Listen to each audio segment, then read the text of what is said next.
ওম অখণ্ড সংহিতা বা অখণ্ড মণ্ডলেশ্বর শ্রী শ্রী স্বামী স্বরূপানন্দ পরমহংসদেবের উপদেশবাণী প্রথম খণ্ড।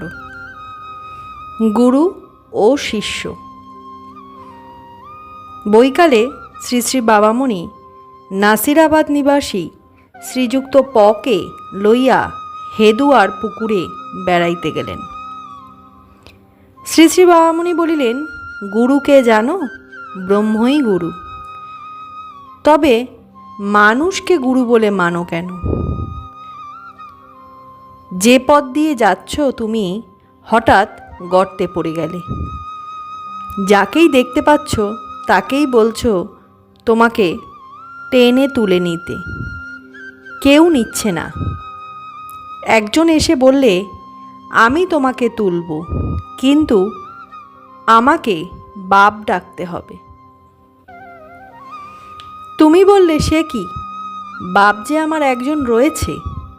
যে পথে চলতে চলতে পড়ে গেলাম সেই পথেরই শেষ সীমায় তার বাস। তিনি থাকতে তোমাকে আবার বাপ ডাকবো কেন? সে বললে, ওসব শুনছি না, আগে বাপ ডাকো, তারপরে তুলব। অগত্যা তুমি বাপ ডাকলে, তখন সে তোমাকে টেনে তুললে এবং পিতৃ সম্বোধনে স্নেহমুগ্ধ হয়ে তোমার হাতে একগাছা লাঠি দিয়ে বললে, অন্ধকারে চলতে এই লাঠিখানা দিয়ে পথ ঠিক করে নিও, তাহলে আর গর্তে পড়বে না। তারপরে তুমি এগিয়ে গেলে। গুরু শিষ্য এই রূপ। পথে না ওঠা পর্যন্তই গুরু শিষ্যে সম্বন্ধ। পথ পেলে যত সম্বন্ধ সব ওই পরম গুরুর সঙ্গে। প্রশ্ন করিল, কৃতজ্ঞতা কি নেই? শ্রী শ্রী বাবামণি বলিলেন, আছে, কিন্তু ব্রহ্মানন্দ বিতরণই সদ্গুরুর কাজ। অনন্ত মুক্তির দিকে প্রেরণা দেওয়াই সদ্গুরুর স্বভাব।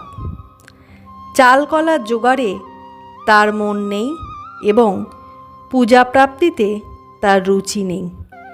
তোমার উন্নতিতেই তার আনন্দ, তোমার কল্যাণেই তিনি খুশি। সুতরাং তার প্রতি কৃতজ্ঞতা প্রকাশের শ্রেষ্ঠ উপায় হচ্ছে প্রাণপণে আত্মগঠন আর প্রাণপণে অগ্রগমন। তুমি যদি পথ এগিয়ে না যাও তবে তার মহৎ প্রাণের মহৎ উদ্দেশ্যটি সফল হলো না, তিনি ব্যর্থ কাম হলেন। এতে অকৃতজ্ঞতাই হলো। ফুলদল দিয়ে গুরুর পাদপদ্ম পূজা করলেই কৃতজ্ঞতা হলো না, তাকে অবতার বলে প্রচার করলেও না, কিংবা তার নামে গান বেঁধে খোলকর্তাল বাজিয়েও নগর কীর্তন করে বেড়ালেও না। প্রণত হইয়া বিদায় নিতে উদ্ধত হইল। শ্রী শ্রী বাবামণি হাসিয়া বলিলেন, কেবল সাধন করে যাও বাবা, সাধন করে যাও। সাধন করতে করতে একদিন সত্যিকারের উপলব্ধিতে জেগে উঠবে যে গুরু সর্বময়, গুরু চিন্ময়, মৃন্ময়, মনোময়, গুরু চিদতীত, মৃদতীত, মানুষাতীত, লণ্ঠন গুরু, আলো গুরু, তৈল গুরু, সলিতাও গুরু, মানুষও গুরু, ব্রহ্ম গুরু, শিষ্য গুরু, সাধক গুরু। গুরুর সেই সর্বময় সত্তাকে নিজ উপলব্ধি দ্বারা জেনে নিয়ে তারপর তুমি মানুষ গুরুকে করুণা সর্বস্ব অন্তর দিয়ে পুজো, সর্বস্ব দিয়ে অর্চনা, তাতে কোনো ভুল হবে না।